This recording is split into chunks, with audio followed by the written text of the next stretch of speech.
حضرت عثمان غنی رضی اللہ تعالیٰ عنہ عاشق قرآن تھے، ایک رکعت میں پورا قرآن تلاوت کر لیا کرتے تھے۔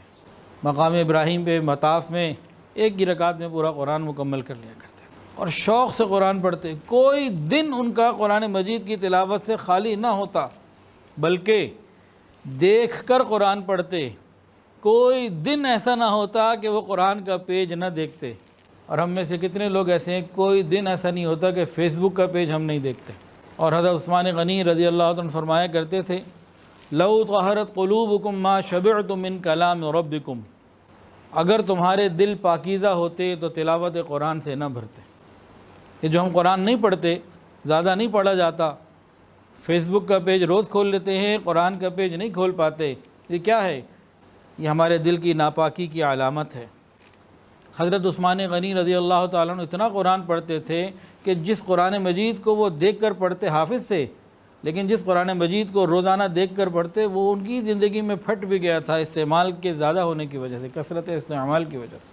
اور ان کو قرآن مجید کا اتنا شوق تھا کہ جب ان کو محصور کر دیا گیا، ان کو انہی کے گھر کے اندر قید کر دیا گیا، تو 40 دن پانی نہیں ملا امام مظلوم کو۔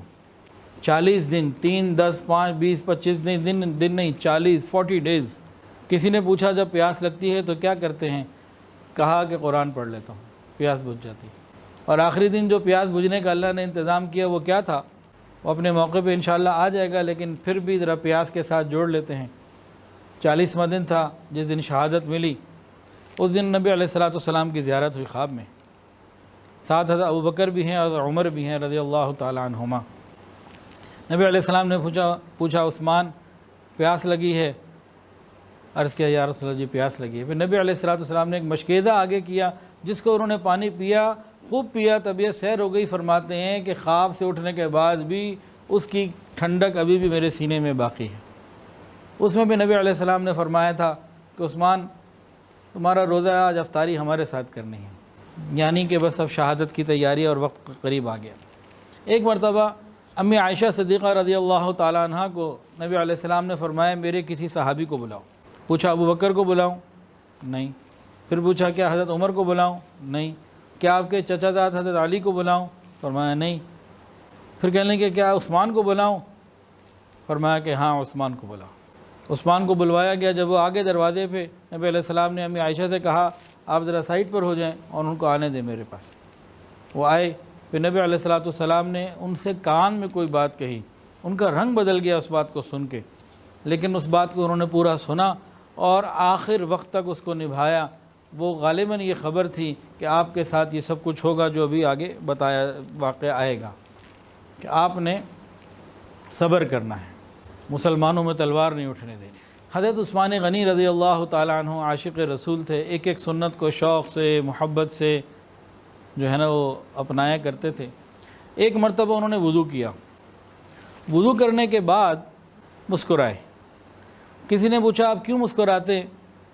تو فرمایا کہ ایک دفعہ حضور صلی اللہ علیہ وسلم نے بھی وضو کیا تھا اور وضو کے بعد آپ مسکرائے تھے، مجھے وہ واقعہ یاد آ گیا، محبوب کی ادا یاد آ گئی، تو وضو میں نے بھی کیا تھا، میں نے کہا میں بھی محبوب کی ادا کے اوپر عمل کر لوں۔ حضرت عثمان غنی رضی اللہ تعالیٰ عنہ بہت مالدار تھے، تاجر تھے، بڑے تھے، یہ اپنے گھر والوں کا بھی بڑا خیال کرتے تھے۔